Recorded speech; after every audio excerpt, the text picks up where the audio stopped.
I think it's on. Well, just over a year ago, every day I would get in my car and drive about an hour from my house in the Santa Cruz Mountains down to work in San Jose. I knew I was coming to Vermont Academy. I couldn't wait. And a new colleague to me, Christine Armiger, recommended a book, Title of a Forest by Ethan Tapper. So I immediately purchased the book, not the physical book, but the audio book, and every single day, on my way to and from work, I would listen to the words. I couldn't wait to get here. When I arrived to Vermont, one of the first things I did, and I shared this yesterday, so apologies for those that were here when Bill McKibben was presenting, but what I shared is I eagerly and excitedly put on my green Vermont plates, so proud to be a Vermonter. And what I have come to understand is that it does take a little bit longer than just 2 or 3 months to call yourself a Vermonter. So I see some head nods, 7 generations or 5 or whatever it is. But my name is Mike Peller. I'm the head of school at Vermont Academy, and I, with an enormous amount of joy, I'm happy to bring community together. Community is one of our 4 pillars at Vermont Academy, but we want to make sure that it extends far beyond just our students, faculty, and staff. And when we were putting together this conference, this week-long conference on campus, committed to exploring topics of climate leadership, it was a really wonderful move on Christine's part, who's going to share just a little bit, to think about how do we extend the impact of some of the words. How many of you, just show of hands, were here last night? That's pretty awesome, right? And a bunch of you are here for first time tonight, and Christine is going to introduce Ethan Tapper, but before I do, I just want to thank Main Street Arts. I recently joined as a board member because I'm super committed to community partnerships, and I really see this place as a hub that I'm just beginning to understand. And so grateful to be here in that capacity. And so grateful for each of you to come and spend some time with us, thinking about the work that Ethan will share. And I'm just really grateful for my colleague, Christine Armiger. How many people, show of hands, know Christine? Yeah, that is not surprising because Christine is a connector. She is someone who just has a web of people committed to doing really important work. And you know, for those of you that understand schools, the pace of school is enormous. And to come to the end of a school year, most people just want to sort of pause, stop, put their feet up. Not so many people are willing to put on a week-long conference and run all of the logistics. And what Christine has put on for a core group of us, can I get a show of hands from those in the Solstice Project? For a group of us who've been wrestling with these topics of climate leadership and education has been nothing short of awesome. And one of the most amazing things that Christine has done has been to share with community of educators who have come from as far as California how remarkable this community is. And so a big part of the conference has been going to local farms and bringing local speakers in to share the wisdom of this area. So I want to turn this over to Christine, and Christine will welcome our speaker. Thanks, Christine.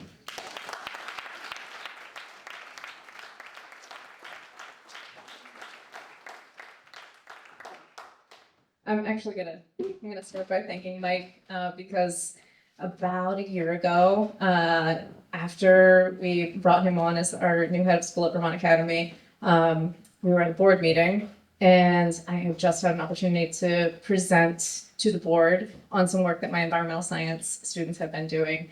And he leaned over and grabbed me and he said, "Do you want to go to Alaska?" And I was like, yes, no questions asked. And when I went to Alaska, I met, can you stand up, Zach? I got to meet, can we have snaps or claps for that? I got to meet this amazing person, Zach Brown, and I got to find out about the way that he founded this place called the Timelines Institute. And then I got to meet this absolutely incredible, inspiring group of educators from around the country who were doing work that was so passionate, so important, so lifelong, and so forward-thinking that even though it's been 18 years for me at Vermont Academy and there are tough days, I just felt so reinvigorated and so inspired. And when Mike said, should we host the next Solstice conference? I was like, 100%, absolutely. I have been so excited to welcome these people into our community and to show them what an incredible community we are. And I have known that for a really long time. I remember a long time ago after my son was on the way, someone would say, he could go to Vermont Academy one day. No, there's no way that I would be here this long. And I'm so happy that I've been here this long. I'm so happy that he is a student at Vermont Academy. I'm seeing some other former students from Vermont Academy. It makes me thrilled. And it turns out my first year teaching was the year after this incredible person, Ethan Tapper, who never took an ecology or environmental science course at Vermont Academy, had graduated. And the thing that brought me to this area was Tom Wessels. Shout out to Tom. I had actually been a naturalist, working in a couple of different places in Alaska. And I thought I was pretty good. And then I met Tom Wessels and I fangirled him and I was like, I'm not worthy. And I have not had a walk in the woods as profound as the walks in the woods that I used to have with Tom Wessels until this afternoon. Ethan took our group for the same hike that I have taken hundreds, if not thousands of times over almost the past 20 years. And he helped me to look at it with new eyes. And I think what is amazing about him is that he can help all of us to see the things that are right in our own backyards, understand the incredible value that they offer to us, and understand what we need to do in order to protect them. If you have not purchased or listened to, because it's an amazing audio reading, How to Love a Forest, you must. And if you have not pre-ordered Ethan's next book, The Forest Year, please do. And I ask you now to put your hands together for Ethan Tapper.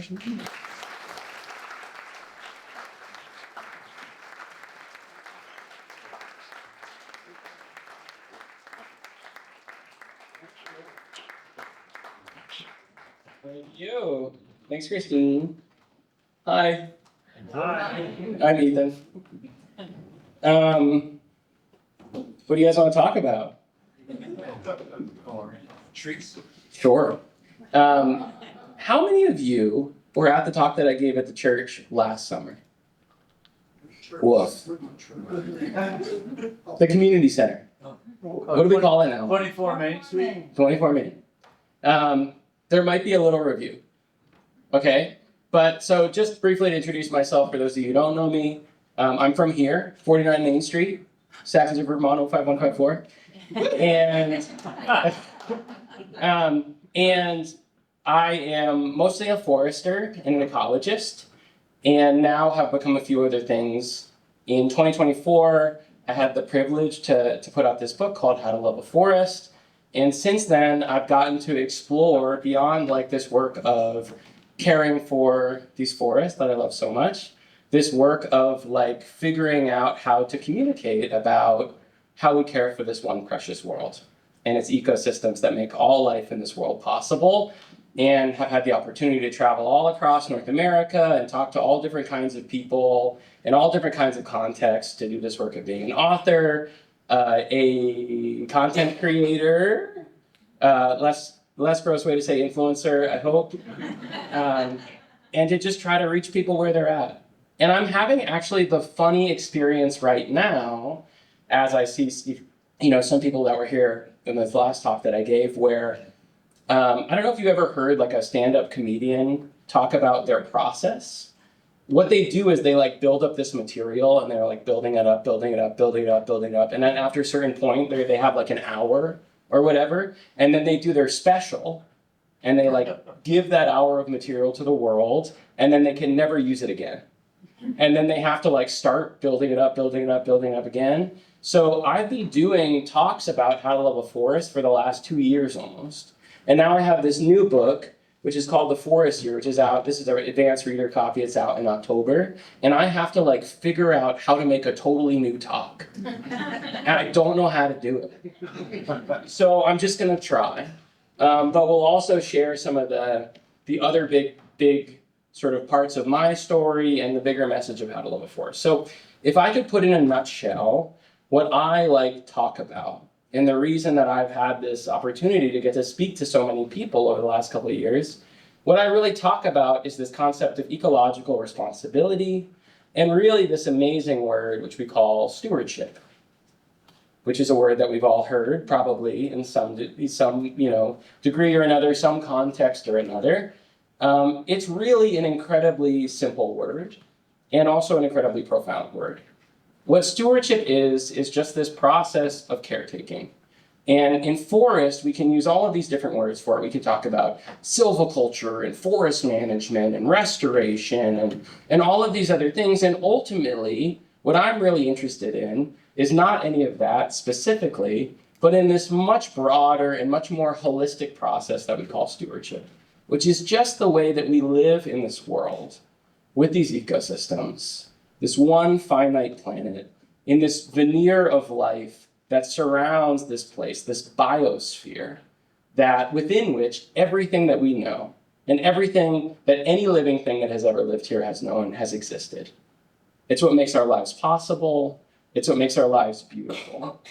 And it is so much more than just, a bunch of trees that we see in a park. It is this complex, multi-dimensional world, which is, both incredibly transcendent and resilient and wonderful and profound, and also deeply wounded, deeply imperiled, and deeply in need of caretaking. So with this new book that I wrote, The Forest Year, the first thing that I wanted to do was to write like an almanac. And to give you a little peek behind the curtain of my writing process, a big part of my story is how I did not know how to write a book when I first started writing How to Love a Forest. And what allowed How to Love a Forest to exist was that somehow I got it in my head, and my friend Scott is here, and Scott says a thing, Scott Balatin, shout out to Scott. I worked for Scott for 3 weeks, and one thing that he said to me that I will never forget is I would say, "Oh, that's a really good idea, Scott." He would say, "Not just spaghetti and meatballs up there." And I don't use that one a lot, but I do sometimes pull it out. Makes me happy. And so one not just spaghetti and meatballs up there moment for me was I somehow had this stuff that I wanted to say and I wanted to write.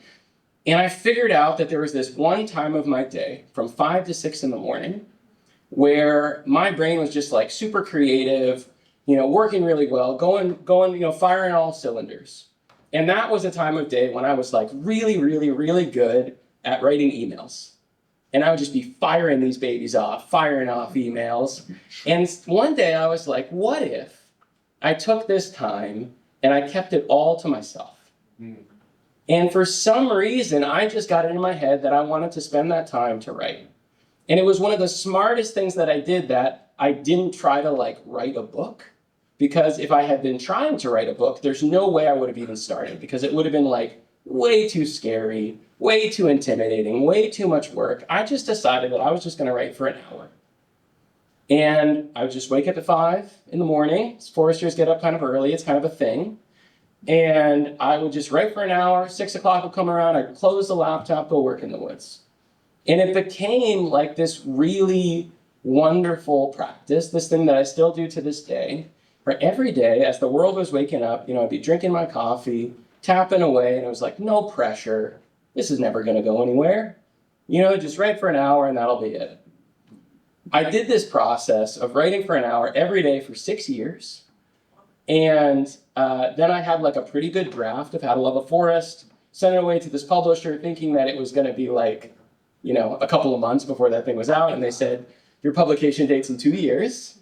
Waited that one out. And then there we were. And what I realize now is that this 8-year process of writing How to Love a Forest, a lot of that was teaching myself how to write, and a lot of it was figuring out what my voice was and what I really wanted to write about.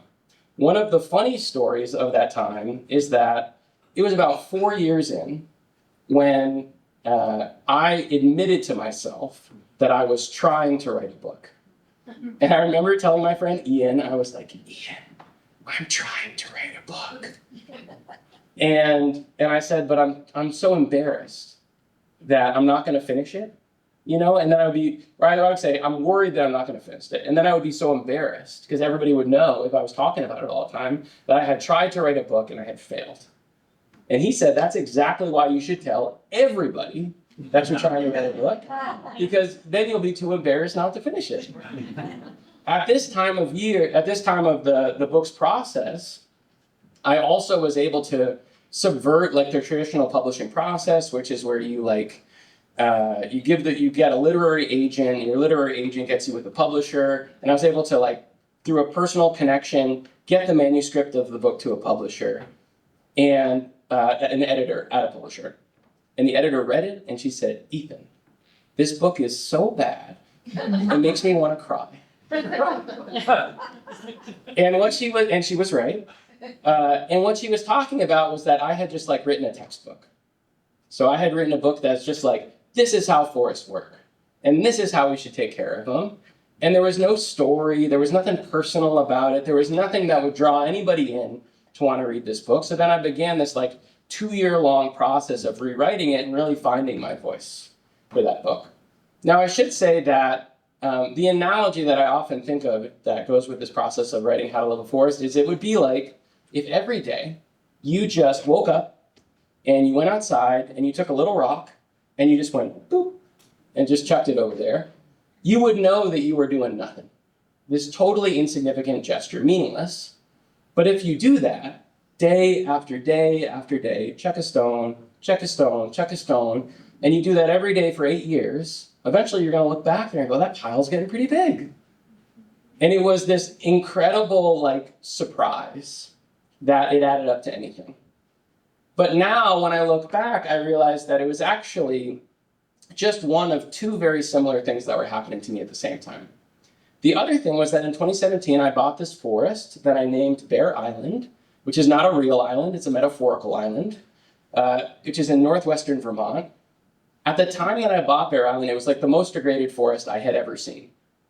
And similar to the way that I didn't know how to just go and write a book, I didn't know how to just heal this forest.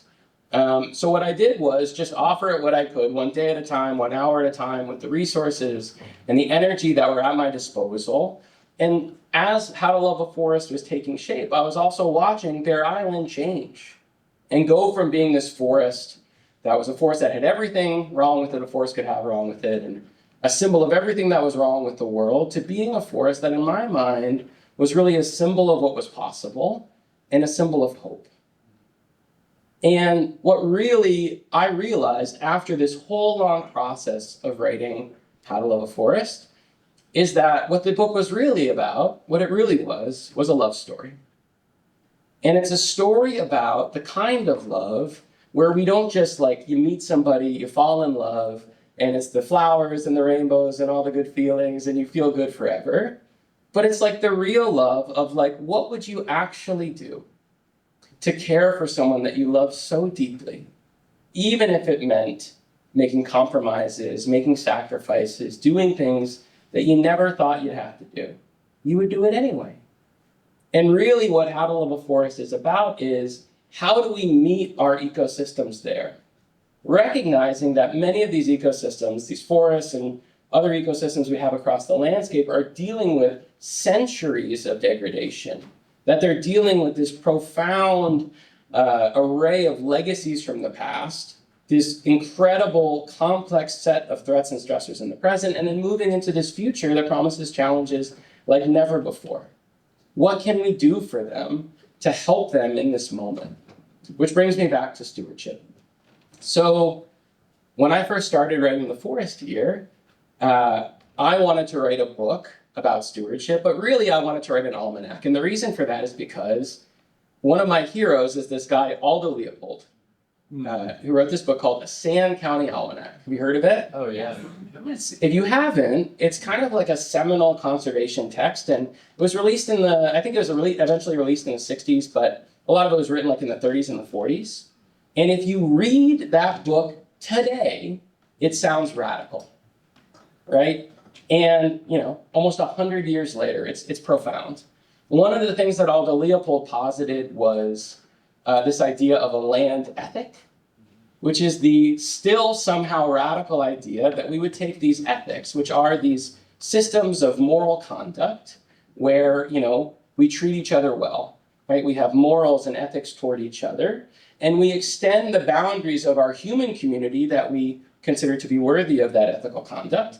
We extend that to include the land, this place where we live, these lands, these waters, these ecosystems, these other species. And we consider those things to be worthy of ethics as well, which is an incredibly simple idea and also, something that today sounds incredibly radical. So when Aldo Leopold wrote this book, A Sand County Almanac, he wrote it across a year. Now, Aldo Leopold and many other naturalists have engaged in this process of observing phenology. So phenology is just like when different things in the natural world happen across the year. And it seems really basic, but it's actually this practice that's incredibly profound because it's this practice of noticing and witnessing across time the way that the forests, the trees, the animals, the birds around us are changing. So he would, have his journals and he would write down, this is the first time that the trout lily flowered this year. This is when I heard the first indigo bunting song of the year. This is when the first bloodroot popped out of the ground this year.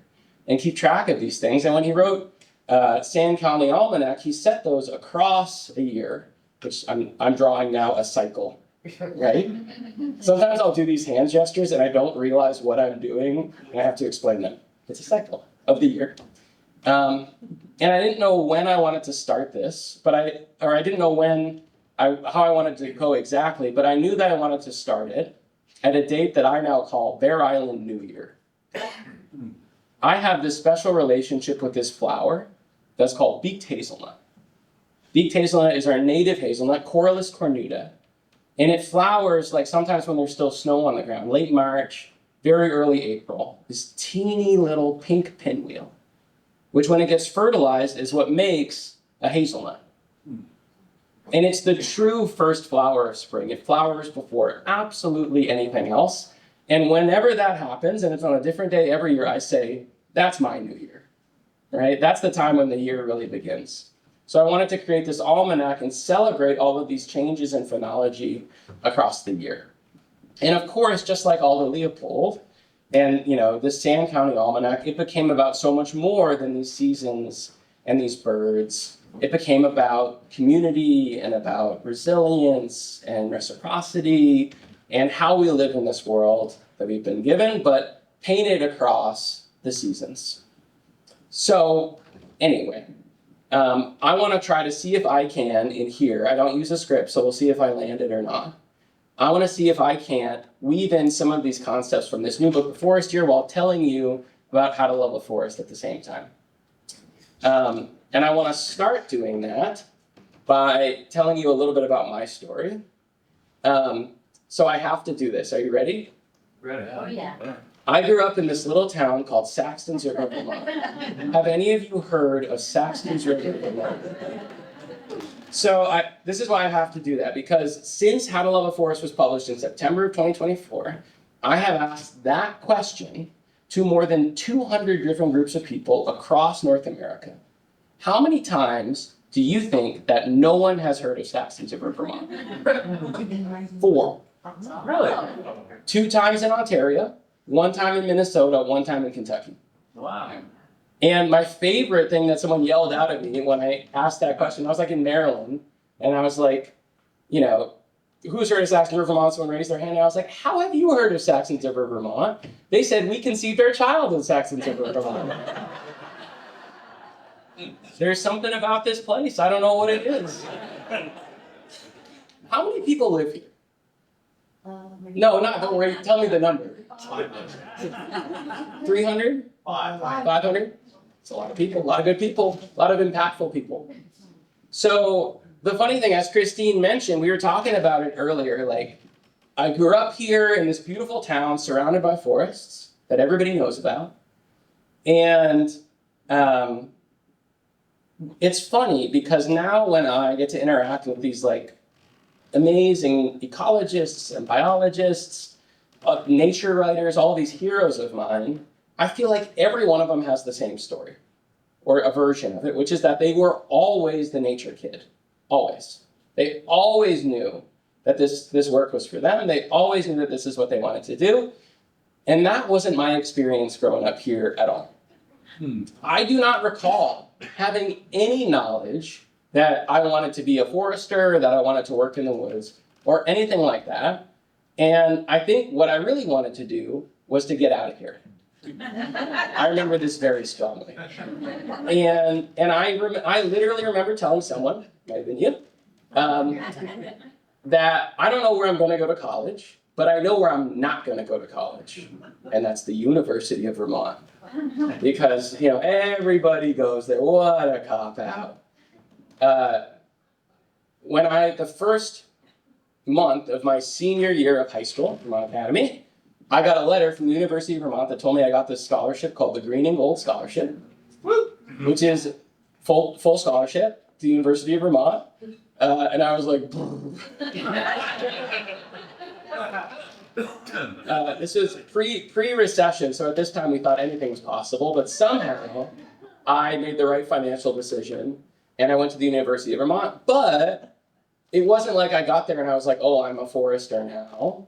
I had absolutely no idea what I wanted to study, and I switched my major a bunch of times, looked at all this different stuff, and what actually happened was that I was still, at the time, I was dating my high school girlfriend, first big love of my life, and she, as I was finishing up my second semester at UVM, she was coming back from this 5-month wilderness expedition with this program.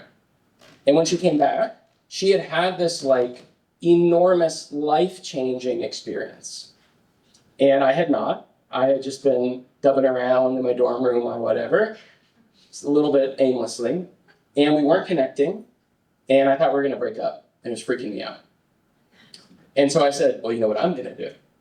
I'm going on a wilderness expedition. And the next expedition left in 2 weeks. And it was a 6-month expedition. Skied north 3 months. Built a canoe, canoed back down.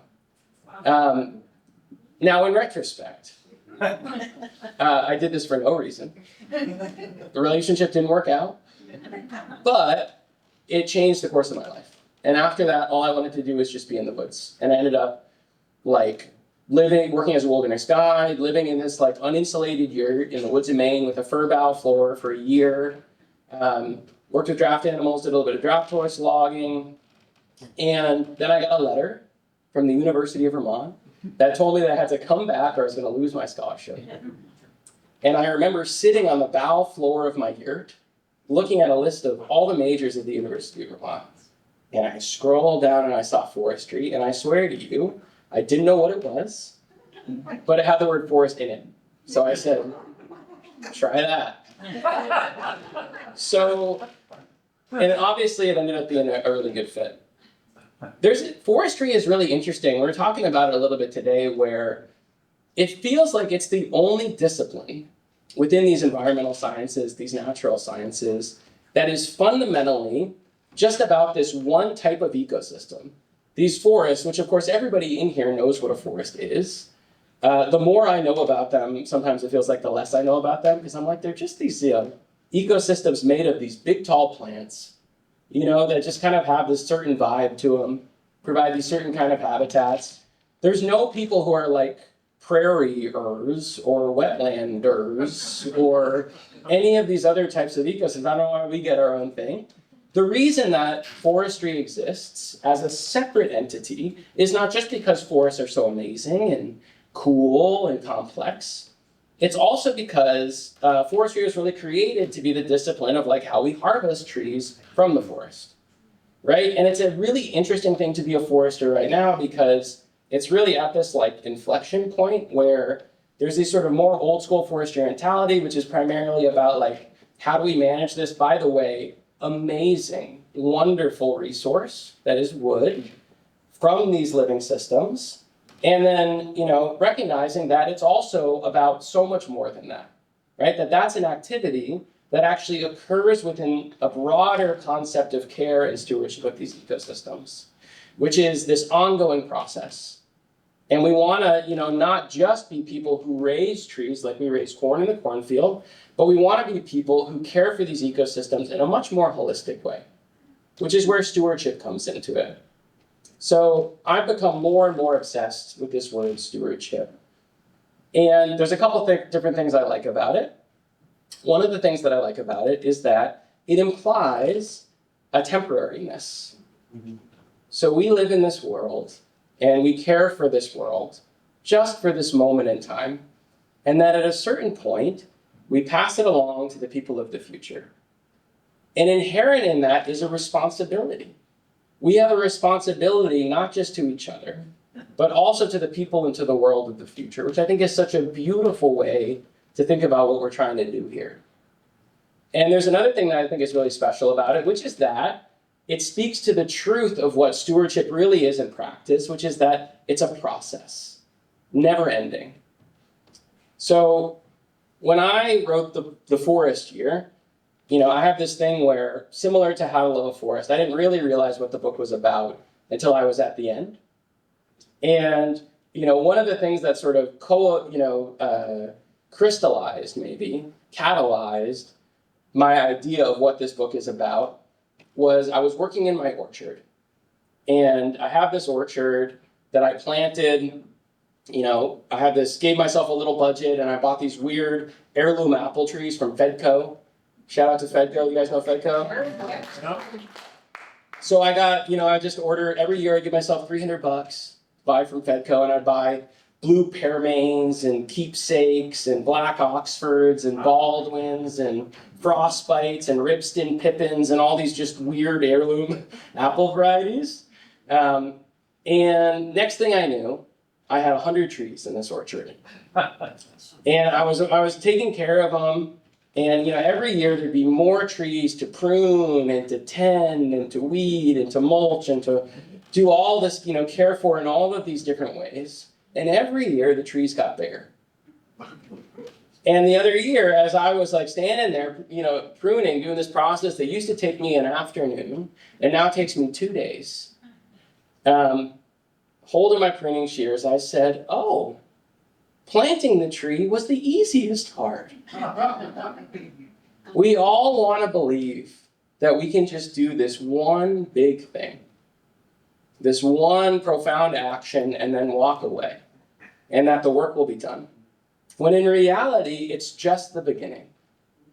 I think one of the things that, if we really want to do this work of caring for these ecosystems, we need to recognize that the process itself is the destination, right? And that in order to do it well, we have to understand that will never be done.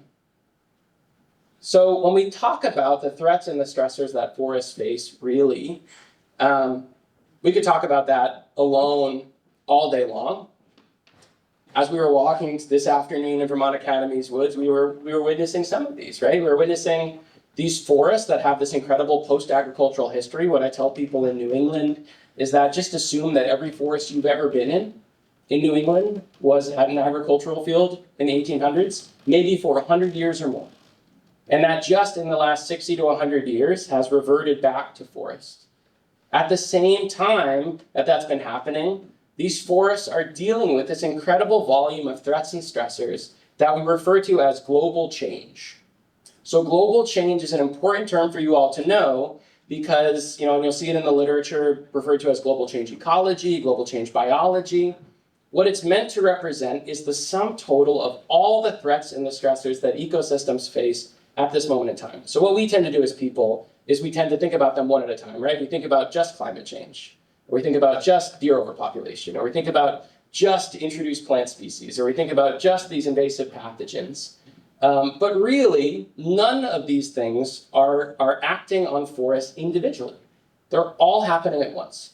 So global change is meant to include climate change, and also this history of agricultural land use and how it's degraded these forests, and also introduced plants, animals, pests, and pathogens, and also deer overpopulation, forest fragmentation, deforestation, pollution, and more. And it's important to recognize as we think about the degree to which our forests need care, to recognize that any one of those things individually would have the capacity to fundamentally destabilize our forests and fundamentally alter their ability to be functional and resilient in a changing climate. And right now, all of those things are happening to our ecosystems at once. And so I believe that the degree to which we have a responsibility for these ecosystems is proportional to the degree to which they're suffering and dealing with all of these profound threats and stressors. And I want to tell you more about that in the context of the story of Bear Island, but first I want to not forget to do a couple of readings. So one of the things this year that has really made me excited to share the forest year with you, this new book, is that the birds came back. Any of you birders? If you're not, what are you waiting for? All the most wonderful, compelling, beautiful people on earth, all birders. So one of the things that there's this really interesting thing that happens when you write a book, where there's a lag between when you finish writing the book and when the book actually comes out. So in the case of How I Love a Forest, 2 years. In the case of this book, much less. And so what happens is that when you have a daily writing practice like me, you give this final copy of this book to the publisher, and then you're like, what am I gonna do now? And so you start writing another book. And then by the time that this book is ready to come out, you're basically more excited about this other book that you're writing, which I'm now writing about all these weird critters and stuff like that. And I was like, I don't know, I don't care about this book that's coming out. I'm mostly interested in, the mating patterns of Canada geese and the northward expansion of the 9-banded armadillo and all that stuff. And then it became spring migration, and it brought me right back, because it reminded me what a wonder of the world this is. I became a birder. I'm one of sort of a new generation of birders that learned this practice from an app. I'm only a little ashamed to admit. So when I was learning how to become a birder, I was hanging out with all these old school birders, and the way that they learned to become birders is that they would hang out with other birders and they would tell them what stuff was, and eventually they would learn. Or they would hear a bird that was singing and then they'd go find it and then look it up in their book. And I was, I work in the woods every day, but I was always alone. And I didn't have the ability to do any of these processes of going to find every bird that I heard or always being with other people. And so I wasn't able to learn until this app called the Merlin Bird ID app from the Cornell Lab of Ornithology came out. And big round of applause. So I remember when that app came out, some of my birding buddies, older, they were like, birding's over. This is it, we had a good run. Gave it a shot. All done. Because, it's felt like this fundamental threat to the way that they had learned to do this really important part of their lives. And more recently, I've heard one of those guys say that they think that this app is the biggest thing to happen to birding since binoculars. There's been a change. One of the interesting things, and I want to continually plant this seed, is that I did have an interesting experience of hanging out with these birders who were mostly observers, right? Not actors.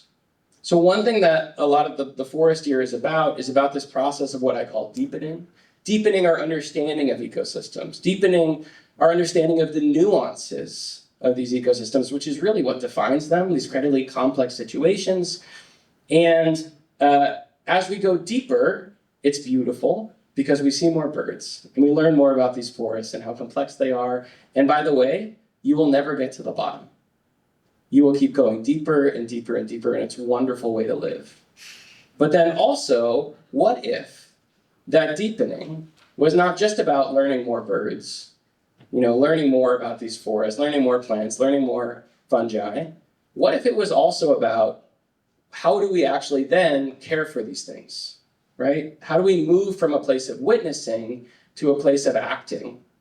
When I was hanging out with these birders so frequently, it would be this conversation where they would be like, I used to see that bird more, period. I used to, see this bird here, and now I don't see it anymore, period.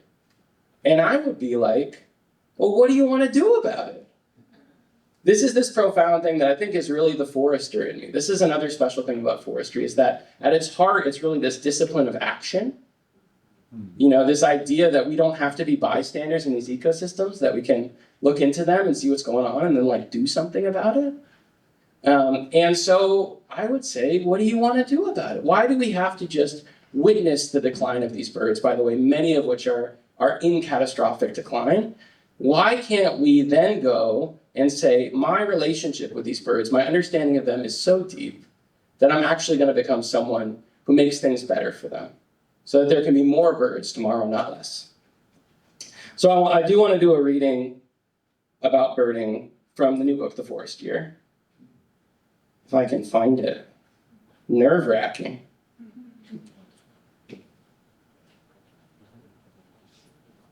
Oh yeah.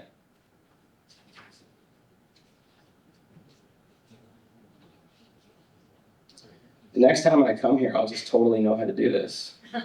Okay. Spring lasts forever, each day hanging heavier on the vine. The leaves of the trees are still remembering their shapes, still half-formed, still tiny and glossy on their twigs. The forest is still in the midst of its great and vulnerable opening. 1 month ago, the beaked hazelnuts bloomed. 10 days ago, the serviceberry flowers opened, white and bright and perfect. I have had enough of this waiting. I am ready for a new season, ready for my new skin. Today I am in short sleeves and the air is soft and sweet. Today it does not feel like summer will ever come, and today it feels like it will be here tomorrow. In spite of my impatience, it is happening. Beyond the tree line, the canopy is slowly closing, throwing the world into emerald shade. The forest is beginning to hum like a green engine. The insects are awakening, the emergence timed with the emergence of the tree's first leaves. The birds are returning, their homecoming timed with the emergence of the insects. And I am following the birds. In the years to come, I will remember this as my first spring with the birds. Since forestry school, I have known a little bit about them. Enough of their sounds, their appearances, and their ecology to impress someone who knows nothing. But this is the spring when I set out to truly learn their songs and their shapes and their colors, their habits and their habitats and their life histories.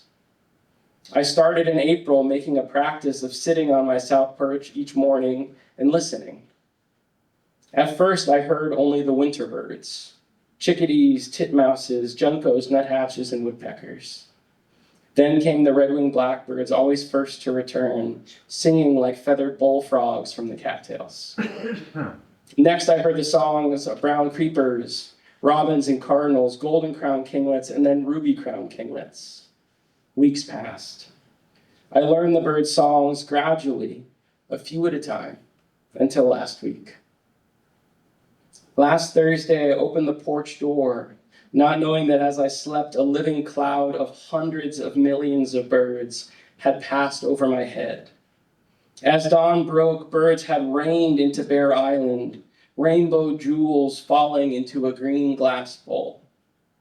As I stepped onto the porch, the forest had become a chaos of song and colored feathers. That morning, I heard a dozen new species at once. The next day, and the next were the same. This spring, I have realized that for my whole life, I have been ignoring the birds that live in and ornament and enrich the forest that I love. For my whole life, I have never known the heartbreaking beauty of living with the birds as they leave and as they return, like waves over sand. For my whole life, I have never known the joy of celebrating each new species of birds as it returns and begins to sing, how it is like welcoming home an old friend. For my whole life, I have never known that birds make life taste better, like a sprinkle of salt. How they make life a little sweeter, like a spoonful of maple syrup. For my whole life, I have never known how birds are one of life's great secrets, and how they are the kind of secret that is meant to be shared with the world. This spring, as I have learned the birds, I have experienced one of life's little openings. Now I know that I am supposed to interrupt you, tell you that an oriole has landed outside my window. Now I know that the baseball game should be paused if a ruby-throated hummingbird lands nearby. Now I know that the town meeting should be adjourned if I hear the first bluebird of the year chortling away. Now I know that the first weeks of May should be a national holiday, that it is absurd to expect us to work while the birds are returning, that it is our responsibility to fully witness this wonder of spring migration. Every birder knows this, and they have been telling you for years. They are correct. You are being unreasonable. Hold on. Yes. This year I have learned that the practice of loving and looking for and observing and learning about birds is called birding. Birding is different from bird watching, which is something that you do from your kitchen table. Birding is one of the most exciting activities that a person can do, done by all the most compelling people on earth. It is a high-octane sport, a challenging feat of strength and intellect, and it is something that you only get better at as you age. When you become a birder, and you must become a birder, you will join a beautiful community, a group of people who have dedicated themselves to studying and celebrating one of the great wonders of the world. You will immerse yourself in one of life's greatest joys and share in one of its most sacred responsibilities, to observe these treasures of the earth with your whole heart. This year, in a group of birders, I admitted that I had finally become one. A longtime birder smiled at me and told me the same thing that I will tell you when you join us. Welcome to the flock.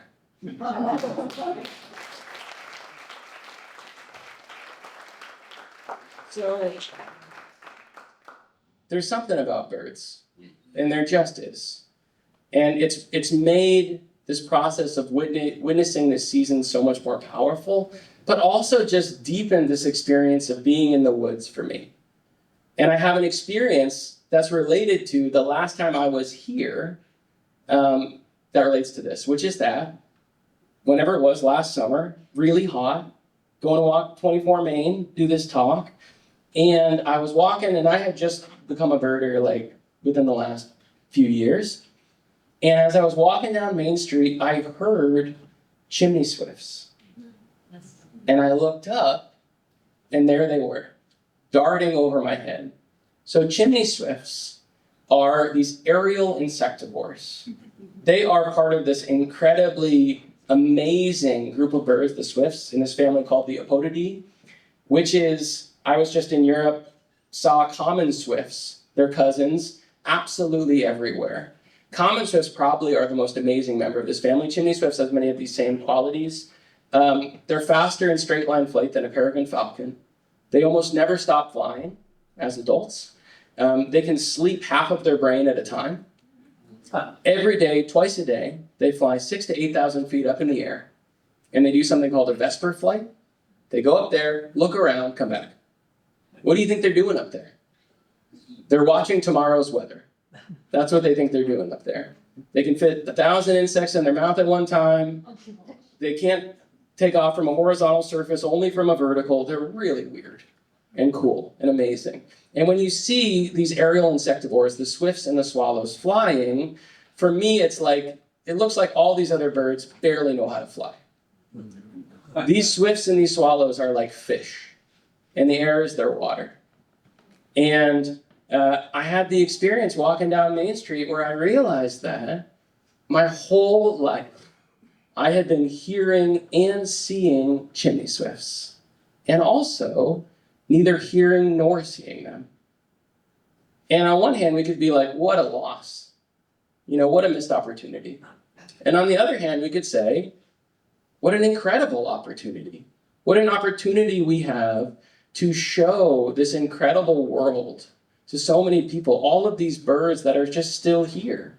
And this is another theme that I've realized is so important for us to think about and talk about, is not just like in this discourse of restoration and stewardship, how we care for these ecosystems. So much it's about, these are all the things that are going wrong. These are all the things that we're losing. These are all the things that are being pulled away from us. And for me, what is so much more powerful, I always think about this as I'm driving like down 95, you know, and you see like an immature bald eagle winging over these wetlands by the side of 95, and I'm like, it's not about what has been lost, it's about what's still here. And it's an incredible statement of resilience in these ecosystems, that there is so much that is still here. And that's what really makes me want to get up in the morning, is to think about, how do we create a world which is more full of birds? How do we create a world where we pick up all of these pieces that miraculously remain to us and build them into something for future generations that's even better? So I do have to tell you this story of Bear Island, because it's so central to my vision, and I have to check the time because I can't see a clock. I don't have any time to talk about this. What am I going to do? I got to tell you the story. I'm going to. And then I'm going to do a reading.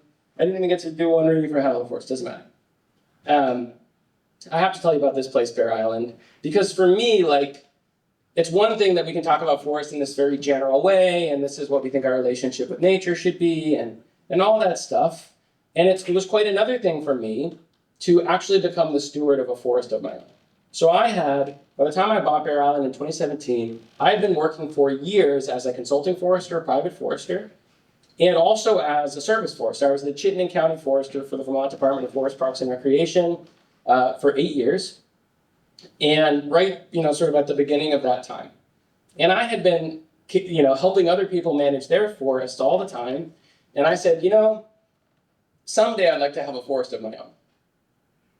And I've been sort of passively looking, and ended up finding, someone mentioned to me this piece of land for sale on this realtor's website.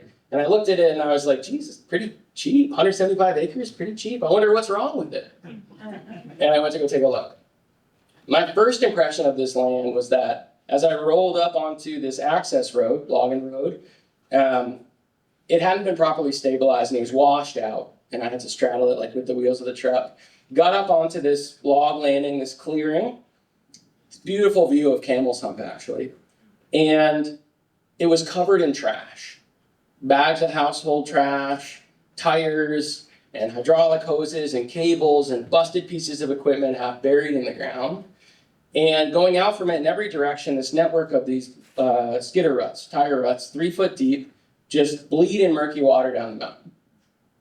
It's not a great way to start, but I said, I'm here, go take a look. And so I started walking up that main skid trail, and it was incredibly steep, basically pulling myself up the hill, getting covered in ticks. And as I was walking, I started to have this feeling that something was wrong.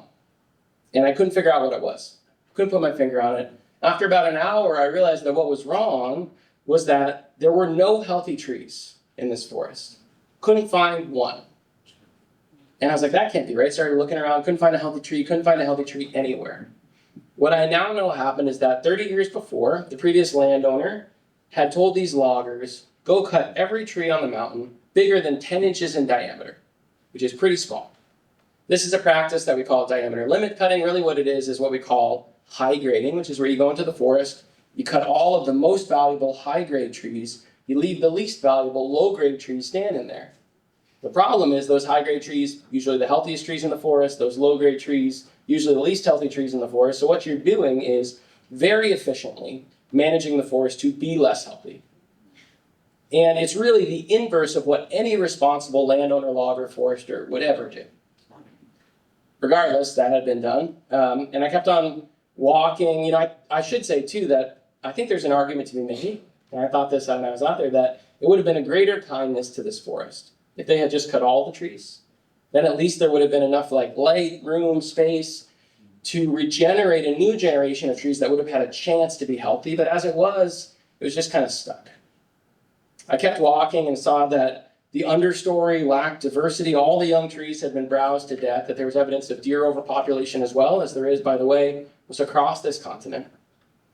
And slid down over these band of cliffs that bisect the land from west to east and right into this 30-acre patch of this introduced plant species called Japanese barberry, which is, it was just waist high, pure, 30 acres, no native plants. And which, if you know plants and ones like it that you have around here, like glossy buckthorn, Asiatic bittersweet, shrub honeysuckle, multiflora rose, and others, that's what we call a forest without a future. So pushed through that Japanese barberry, got back to the truck and said, forget this place. I'm out of here. And I left. Now, I was like, you know what? I'm just going to go find myself a forest somewhere else that's easier, right? But time passed, and I kept on checking on it. It was still on the realtor's website, And eventually, I started asking myself if I'd been wrong. If there was actually something that I could do to help this forest out after all. And I convinced myself a couple months later to go back. And when I went back, I started finding all this cool stuff. I found that there were all these plants that I love: sweet fern, low bush blueberry, pink corydalis, red columbine, maple leaf viburnum, hobblebush. I started finding that there were some healthy trees there after all. They were just so hidden behind these masses of unhealthy trees, I hadn't seen them. And that there were these amazing rock outcrops covered in reindeer moss with these sweeping views of the Winooski River Valley. And I was standing on one of those rock outcrops when I said to myself, I'm going to try and buy this place. And I didn't know how to do that. Never did anything like that before. So I called up my old boss, Mike, who sold forest land real estate. And I said, Mike, there's this piece of land and I want to make an offer. How do I do this? How do I make an offer? And how much should I offer? And he said, well, let me ask you a few questions. Is there any timber on it? And I said, no. And he said, any real estate potential? And I said, no. And he said, is the access good? No. Any sugar maple? Could it be a sugar bush? No. We kept on going down the line, no. And eventually he said, well, Ethan, this place sounds terrible. Just offer them like nothing and don't be afraid of hurting their feelings. And that's how I became the owner of this forest. And tell you what, it's one thing that we can sit in here and, have this elaborate idea of what our relationship should be with nature, and that we should just leave everything alone and everything will be fine. And it's quite another thing when we're standing on that log landing, surrounded by trash, in a forest with no healthy trees, forest without a future, deer overpopulation, watching thousands of years of soil just roll down the mountain through those skidder ruts. And I had to ask myself in that moment if it would be a greater kindness to do nothing, hope for the best, or to do absolutely everything in my power to try and make that forest healthy again. We may not always realize it, but we are all of us like standing on that log landing right now with this tremendous amount of power and this tremendous amount of responsibility and a choice. So in my case, I chose to take action. And now I have to tell you that I often say that I've realized two superpowers. Superpower number one, ADHD, which used in the right way can be extremely powerful. And superpower number two is that I am not a purist. And so I could ask myself, actually, like, what tools do we have to solve these problems? I wish that I could tell you that all I had to do was just fill my pockets with wildflower seeds and just cast them before me across the mountain. Wouldn't that be beautiful? And that wasn't what I needed to do. What I needed to do was to teach myself how to run an excavator and to restore those eroding skid trails and to build new, more resilient trails. I needed to cut thousands of trees, finding each healthy tree that remained, releasing it from competition in areas where there are no healthy trees at all to create pockets of regeneration. I had to teach myself to be a deer hunter and kill dozens of deer to try and lower that deer overpopulation problem, which is such an incredibly existential threat to forests across this continent. There's one action in particular that there's a parity to that I really, really like and that I think is important. I know that 30 years ago, these loggers came to my forest and they used these tools, chainsaws, this type of skidder. It's called a cable skidder because it has a cable winch on the back, made by this company, Timberjack, from Ontario in the late 1970s, early 1980s. And they used these chainsaws and these Timberjack cable skidders and created all these problems that I'm going to now spend the rest of my life fixing. And today, as I heal Bear Island, two of my most powerful tools are my 1981 Timberjack cable skidder, his name is Red, and my chainsaw. There are so many things that are like this. These tools that used in one way can harm and degrade ecosystems, and used in another way can help them heal. And there's another thing that's like that, which is us. There is no doubt that we are the greatest threat to ecosystems, no doubt that we have caused every one of these problems that they now face, and I believe there's no doubt that we are also their best chance for a better future. So, I'm over the time. I want to have some time to answer your questions, but normally I do this reading from the end of How to Love a Forest. I think for this one, I'm going to do a reading from the end of the forest year. One thing I've been thinking a lot about is that one of the things that I do, I don't know how I started to do this, but when you talk about anything, you end up dealing with a lot of people with these like deeply entrenched positions in many different directions, in many different ways. People are so complicated. And it feels like when we just like wave research and facts in each other's faces, it is like a good way to feel good about ourselves and maybe to make someone look stupid. And it actually doesn't change anybody's mind. Have you noticed that? And that sometimes I think what is a better way to do it is to just have a totally different conversation. And when I wrote How to Love a Forest, what I realized afterwards was what I had really done was write an emotional argument for forest stewardship, which I had never heard of before. And actually, when I worked for the state, we would want to do these like big management actions and like, try to create these unusual habitats, manage forests, be more like old growth forests, manage for climate resilience, do all this research and other things. And we'd always get this pushback. People were saying, you cut these beautiful trees, you destroyed this beautiful forest. And we would say derisively, that's an emotional argument. And we would say it was our responsibility to respond with this objective, unemotional, scientific response. Very well principled, except that it doesn't work at all.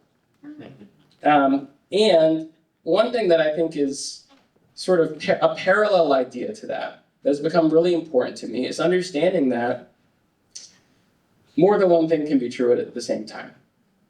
And we can make an argument for restoring and caring for and saving ecosystems based on sort of this concept of functionality. Like we actually need them to live. We have to save them if we want to live here. They make this world functional.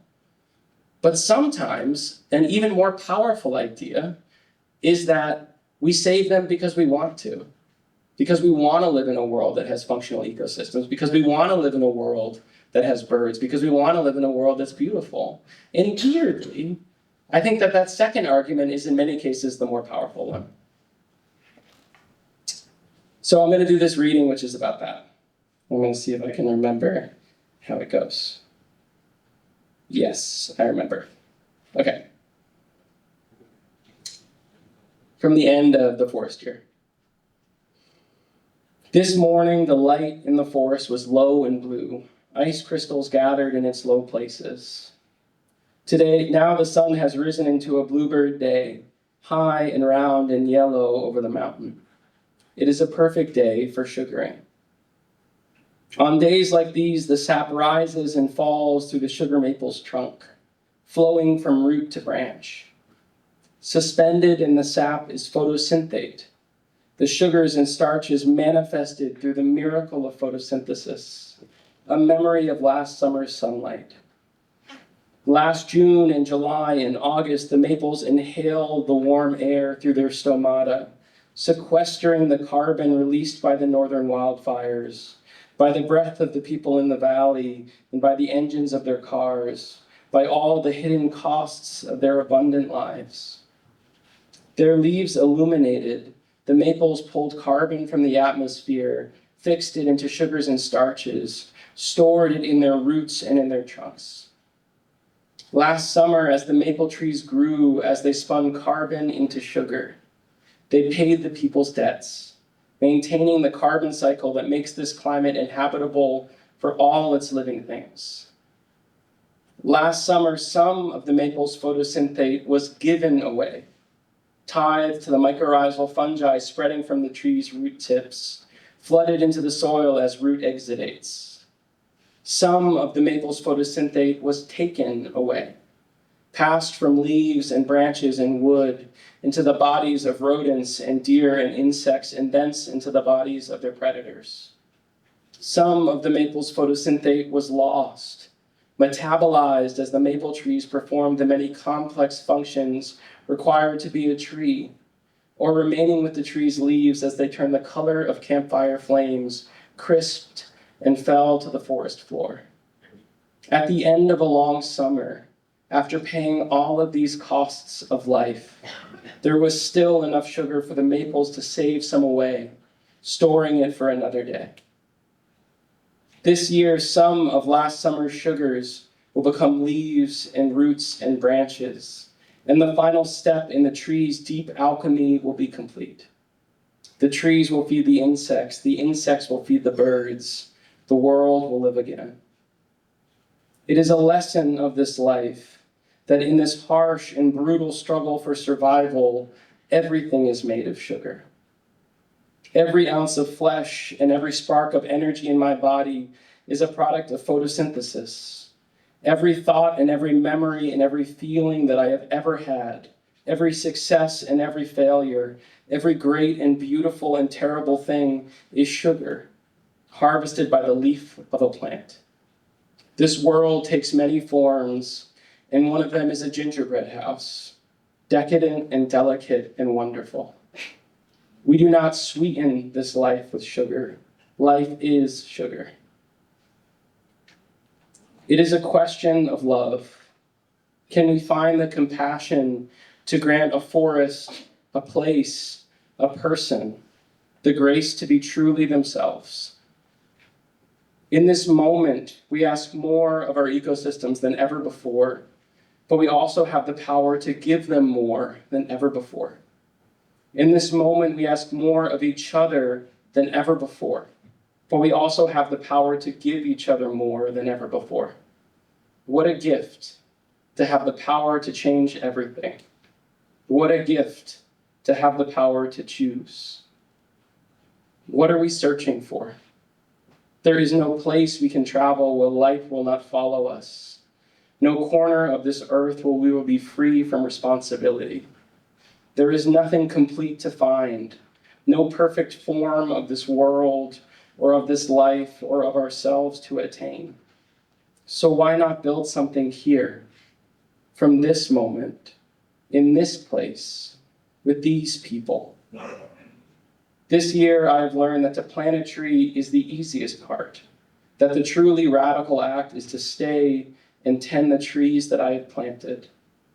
This year, I've learned that the process itself is the destination, that there is no finish line to cross, no one that will hang a medal around my neck, that even as I achieve something massive, I will raise my head and see that the finish line has moved to the top of some distant ridge. Today, I will ruin myself on this mountain, and tomorrow I will return, remembering that it is both a responsibility and a sweetness to inhabit this planet and to do what we can to make it a little better. Hope is a self-fulfilling prophecy. This year, as the world grew and changed and unraveled around me, I have held hope like a talisman, speaking it with my hands and with my voice and with my aching heart. And I have found that hope breeds hope, that when we are hopeful, we give ourselves and each other reason to feel hope. We do not have to manufacture hope, to create it from nothing. To find it, we only need to go deeper. Beneath the surface of this moment, there is gold in this river, sugar in these trees.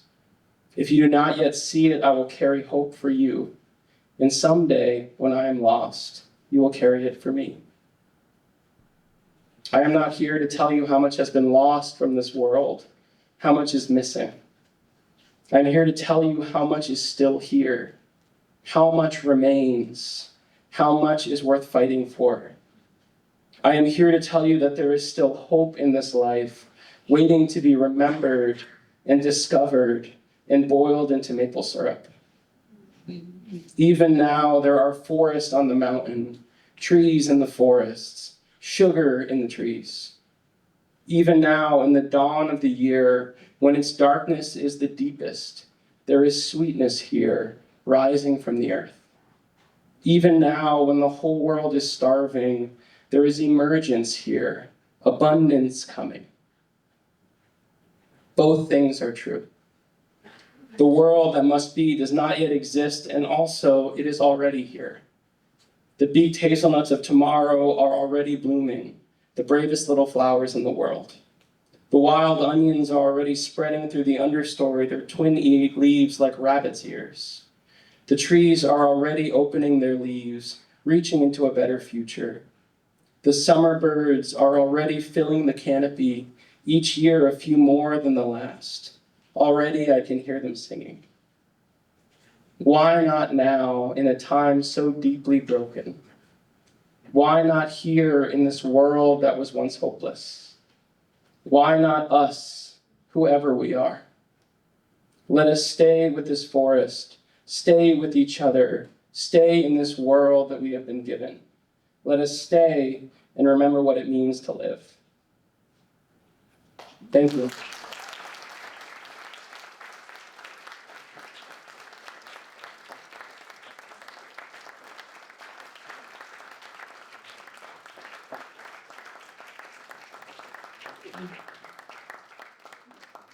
Thank you. Do any of you have a question for me? Do you have time? Yeah. Yes. You spoke about land use, forest fragmentation, stewardship, and I assume that Bear Island is pretty far from the nearest village. Probably pretty far from the nearest road. And I'm wondering, you've probably heard of Act 181. Yeah. I'm wondering your thoughts on how we navigate being able to protect lands and reduce forest fragmentation while still respecting what people want as their right to do their land. Yeah, I felt so conflicted about that one, to be honest. I think, I don't know that there's a really good answer to the question. I mean, so I will say one thing is that at some point, we just have to say no more, right? Like at some point, we just have to put our foot in the ground and say, you can't we can't continue to fragment this landscape and these ecosystems forever. And what we're seeing and what we've seen over the last 100 years on this landscape is that in lieu of real protections that prevent fragmentation, it just happens. It happens more and more every time. And unless we want it to look like New Jersey or northeastern Massachusetts or any of these other highly fragmented environments here, at some point we have to decide that there's no more. That said, of course, it's like incredibly complex because in principle, the way that we're going to do this is to concentrate development in our already developed areas, in our village centers, our city centers, in areas that are already fragmented, and then we're going to restrict development outside of those places. And we know that the demographics of people that live in those two different environments are not the same. And we know that development is not development, and that there are types of development that are better than other types of development, and that we want everybody to get to live, have their own space and get to live in a house that they own and all of these other things. I think the devil's in the details with a lot of that stuff, but I will say that the push, I think in principle that Act 181 was exactly the right approach in terms of that those overarching principles of like concentrate development, make it easier to develop in village centers and make it harder to develop out of village centers, which is where the intact habitat is. And then it's like, how do we actually do that in a better way? And I hope that where we land at the end of all this is those core principles intact and just find a way not to make it so inequitable, how that's applied. But that's exactly, in principle, that's exactly the approach that we actually need. And if you want to see examples of, they haven't been good over the last 1,000 years at keeping ecosystems intact, but in terms of like concentrated development, like if you go to Europe, you'll see these like highly concentrated developed areas and then these highly rural areas. And that's sort of like the thing that we need to model rather than just saying that everybody in the world gets to have a 1,000-foot-long driveway in a single family home. Can't do it. Time for that has passed. So I think that, it's my long-winded answer to that. Thank you. Yes. So it appears a few years ago you had this sort of amazing discovery of the world of birds. Yeah. And I had a similar experience with mushrooms during COVID. And I'm wondering if you have yet discovered how wonderful mushrooms are and if those show up. Mushrooms are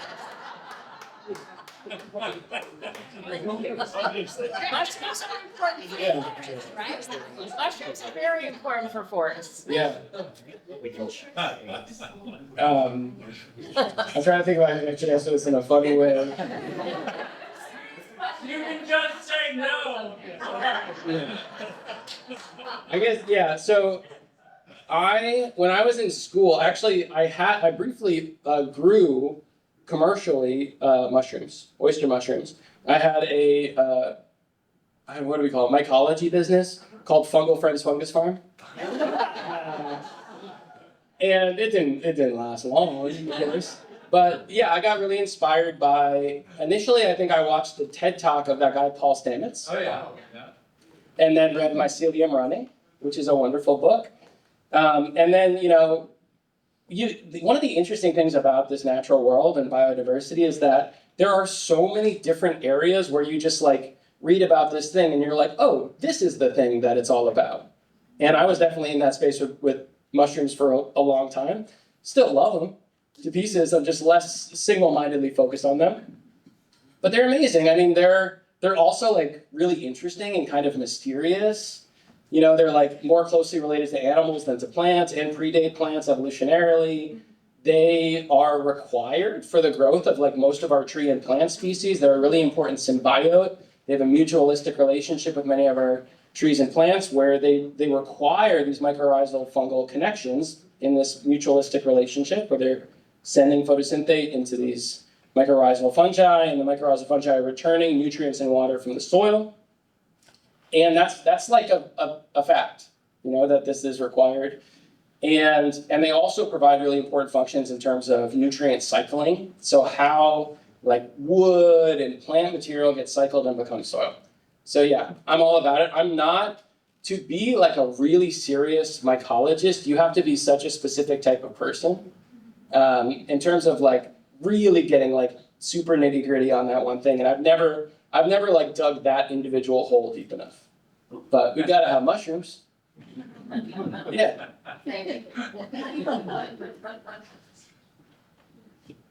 What else? Yeah, John. Hey, Hey.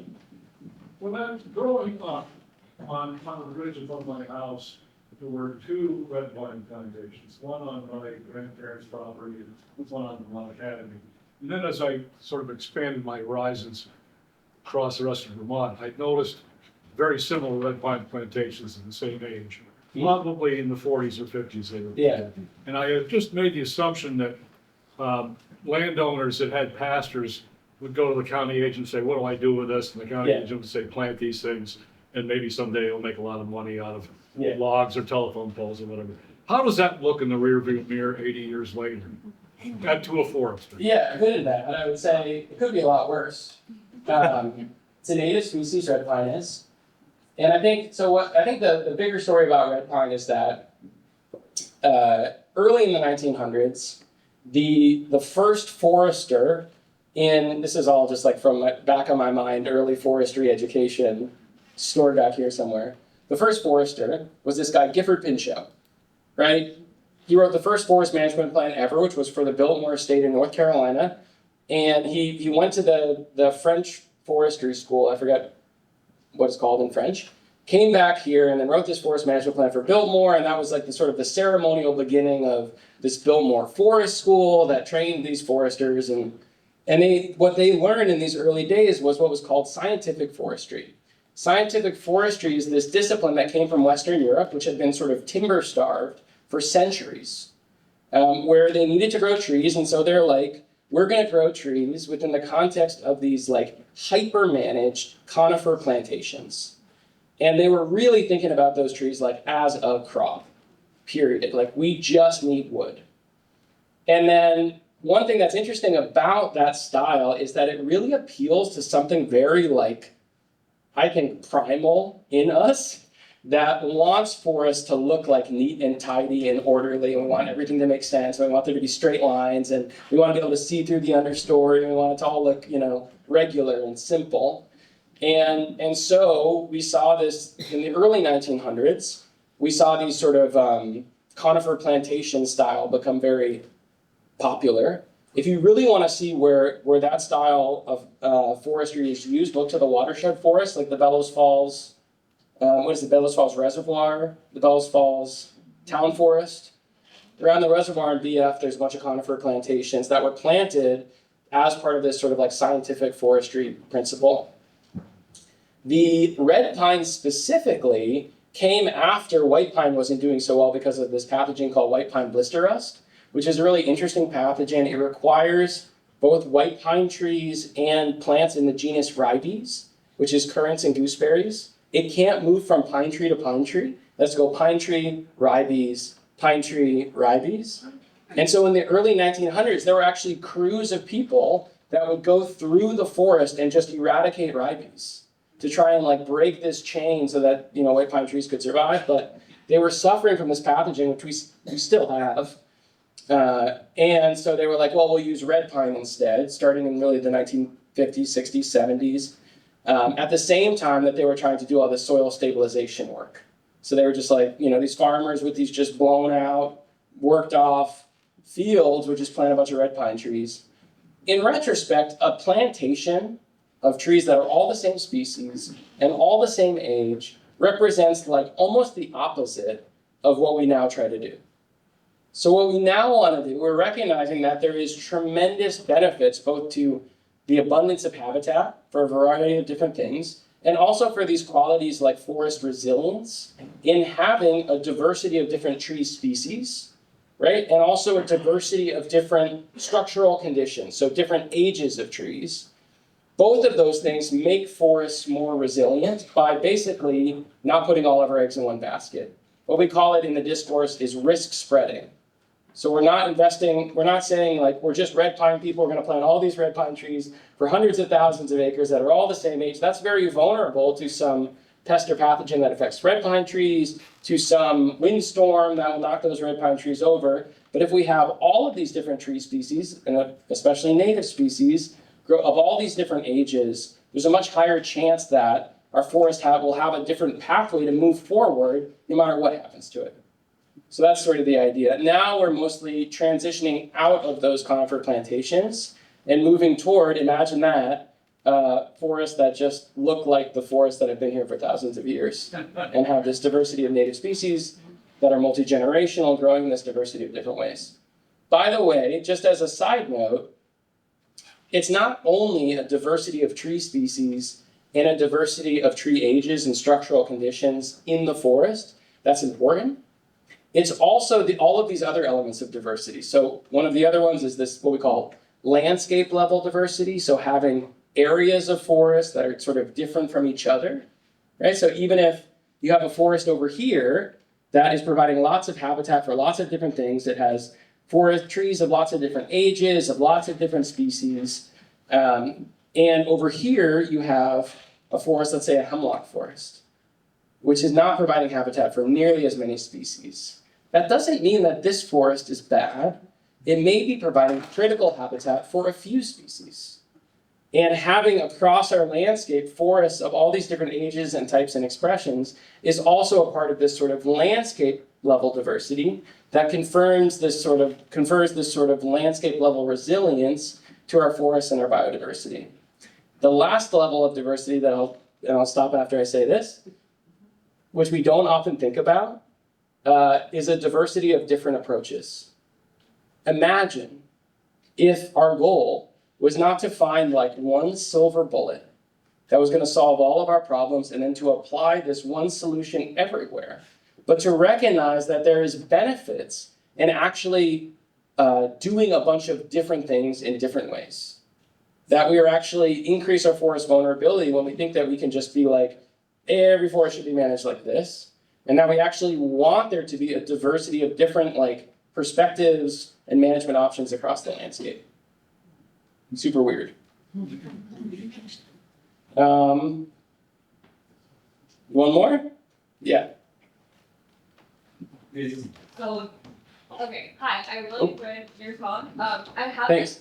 read the book, but I was wondering if you could go into like the origins of Bear Island and if that relates to the indigenous values of Turtle Island stories, which I have heard a lot of, and if those are related at all. And then also as a follow-up, maybe how you and your work have intersected with indigenous values of ecological stewardship and like land caretaking as an obligation, and how that actually like isn't radical thinking in indigenous circles, but maybe seems radical to like a Western colonial sphere.